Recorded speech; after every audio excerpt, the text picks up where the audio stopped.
Hello UPSC aspirants. तो history optional की series में आज का जो हमारा टॉपिक है वो है हड़प्पाई धर्म से रिलेटेड। तो आज हम लोग हड़प्पा सभ्यता के धर्म के बारे में जानेंगे। तो चलिए लेक्चर स्टार्ट करते हैं। तो जैसे किसी भी धर्म के दो पहलू होते हैं, पहला इसका तत्व ज्ञान और दूसरा इसका अनुष्ठान। तो पुरातात्विक साक्ष्य के आधार पर हमें हड़प्पाई धर्म के अनुष्ठानिक रूप की जानकारी तो प्राप्त होती है, किंतु तत्व चिंतन की सूचना नहीं मिलती है।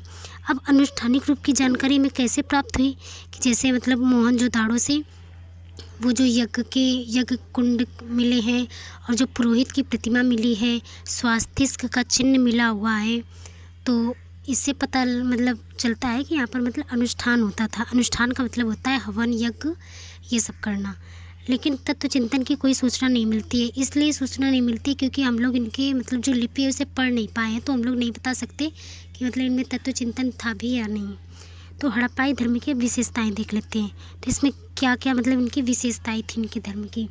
तो बहुदेववादी स्वरूप, इनके धर्म में ये पता चलता है कि शायद बहुदेववाद स्वरूप था इनके धर्म में। तो इसकी प्रथम विशेषता है इसका बहुदेववादी स्वरूप। इस धर्म का बल जल पूजा, अग्नि पूजा, पशु पूजा, सर्प पूजा, वायु पूजा, वृक्ष पूजा, प्रजनन शक्ति की पूजा, मातृ देवी की पूजा, पशुपति तथा शिव जी की आदि इनका फोकस इन पर था। अब मातृ देवी वगैरह की कैसे पता चलता है, तो कई मुहरों पे मातृ देवी जैसे उनकी चित्र वगैरह मिले हैं। और प्रजनन शक्ति के बारे में कैसे पता चलता है कि उसमें क्या कहते हैं, एक मुहर है उस पर गर्भवती स्त्री के पेट से पौधा निकलते हुए दिखाया गया है। वृक्ष पूजा, जैसे पीपल के पेड़ को महत्व दिया गया, ये किसी की कोई आकृतियों में पीपल का वृक्ष और उस पर बैठी कोई देवता या देवी की कोई प्रतिमा दिखाई गई है। तो इसलिए इनका इनके स्वरूप में हमें ये पता चलता है कि शायद बहुदेववादी स्वरूप था। धर्म में स्त्री तत्व की प्रधानता, जैसे हड़प्पा सभ्यता में जो खुदाई से प्राप्त वस्तुएं, उनमें से सबसे ज़्यादा जो मूर्तियां मिली हैं वो औरतों की हैं, स्त्रियों की हैं। तो ऐसा माना जाता है कि शायद यहाँ पर स्त्री तत्व की प्रधानता थी।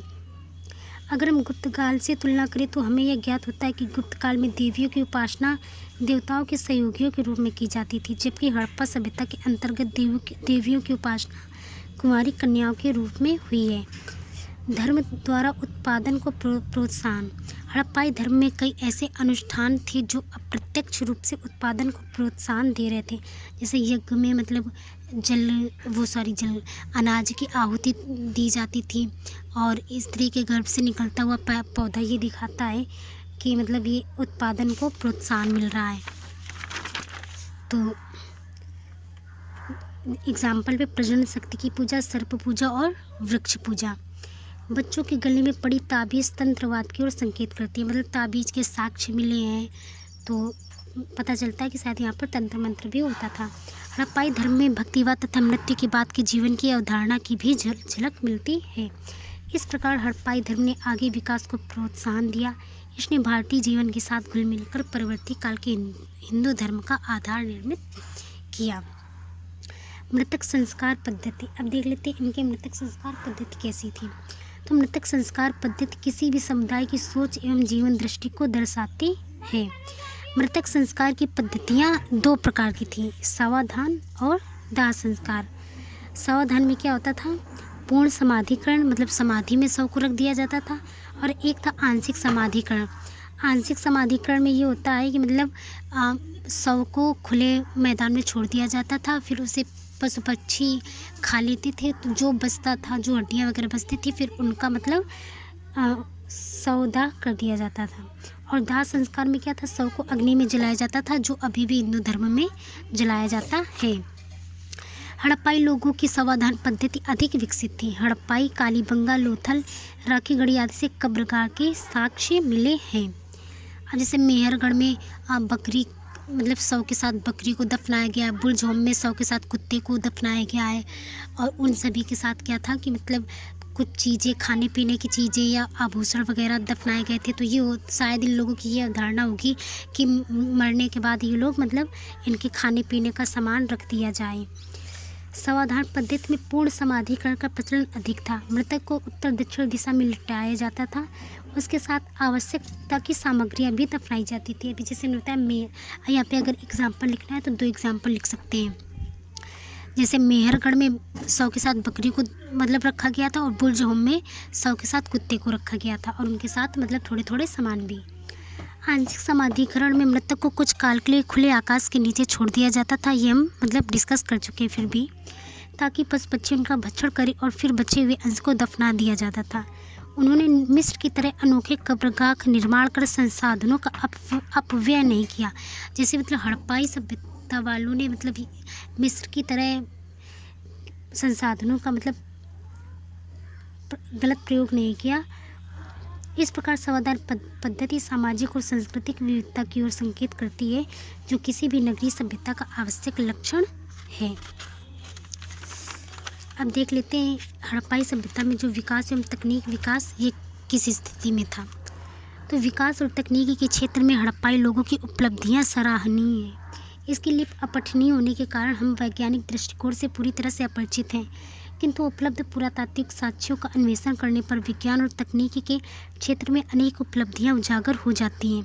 हड़प्पाई लोगों की गणित एवं मापन पद्धति विकसित प्रतीत होती है। जैसे हड़प्पा लोगों की जो बाट माप मिले हैं वो 16 के गुणज में प्राप्त हुए। इनकी जो ईंट का मतलब माप का पैमाना था ये भी मतलब 16, 2, 16, 4, 1 इस तरह का था। और जैसे इनके घर ग्रिड पद्धति भी बने हैं, तो मतलब इनको शायद मतलब थोड़ा सा गणित वणित का क्या ऐसा ज्ञान था, मतलब ऐसा प्रतीत होता है। वे अपनी गणना में 16 एवं उनके गुणकों का प्रयोग करते थे। उसी प्रकार वे ऊपरी सतह पर दशमलव प्रणाली, निचले स्तर पर द्विभाजन प्रणाली का प्रयोग करते थे। फीट एवं क्यूबिक का प्रयोग मतलब ये लोग फीट और क्यूबिक का भी प्रयोग करते थे। क्षैतिज माप की पद्धति को विकसित कर लिया था। मोहनजोदड़ो और लोथल से प्राप्त हाथी के दांत की बनी स्केल से ज्ञात होता है कि पत्थर से निर्मित तौल की प्रणाली का उपयोग करते थे। पत्थर से निर्मित जो तौल की प्रणाली थी, जैसे बाट माप का प्रयोग। उनकी उन्नत नगर निर्माण योजना विकसित ज्यामिति की ओर संकेत करती है। अब जैसे उनकी नगर निर्माण योजना है ना, जो मतलब ग्रिड पद्धति पे आधारित थी, तो ये मतलब संकेत करती है कि ये विकसित ज्यामिति, बिना ज्यामिति के मतलब ये असंभव था। खगोल क्षेत्र में हड़प्पाई लोगों ने ग्रहों एवं नक्षत्रों का ज्ञान अर्जित कर लिया था। खगोल क्षेत्र में हड़प्पाई लोगों ने क्या किया था, मतलब नक्षत्रों और ग्रह नक्षत्र का ज्ञान अर्जित कर लिया था, तभी ये लोग मतलब समुद्री व्यापार कर पाते थे। इस प्रकार विज्ञान और तकनीकी के क्षेत्र में हड़प्पाई लोगों की उपलब्धियां अनुकरणीय और सराहनीय हैं। उनके द्वारा हासिल की गई उपलब्धियां लुप्त नहीं हुई, वरन ऐतिहासिक काल में दोबारा प्रकट हुई और भारतीय संस्कृति में घुल गई। अब हड़प्पा सभ्यता का पतन कैसे हुआ, तो पतन के बारे में मतलब बहुत सारे व्यूज़ हैं। कोई कहता है कि मतलब यहाँ पे बाढ़ आई, इससे मतलब इनका पतन हुआ। कुछ लोग, कई विद्वानों का मानना है कि यहाँ पर आर्य आए और आर्यों ने इनको मतलब इनकी संस्कृति को नष्ट कर दिया। कुछ का कहना है कि यहाँ पे शायद भूकंप वगैरह आया होगा और ये लोग दब के मर गए। कुछ लोगों का कहना है कि शायद यहाँ पे नदियाँ सूख गई, अकाल पड़ गया और ये लोग कहीं और जाकर बस गए। तो इनके पतन के बारे में हम मतलब संक्षेप में देखेंगे अपने अगले वीडियो पे। तो आज के लिए इतना ही। फिर पतन के बाद हम लोग पढ़ेंगे वैदिक काल, फिर वैदिक काल के बाद ऋग वैदिक काल, मतलब इसी में फिर ये सब देखेंगे। तो कैसा लगा वीडियो? अगर अच्छा लगा हो तो प्लीज़ एक लाइक और एक कमेंट्स कर देना। आपके कमेंट्स में मोटिवेट करते हैं आगे वीडियो बनाने के लिए। तो थैंक्स फॉर वॉचिंग।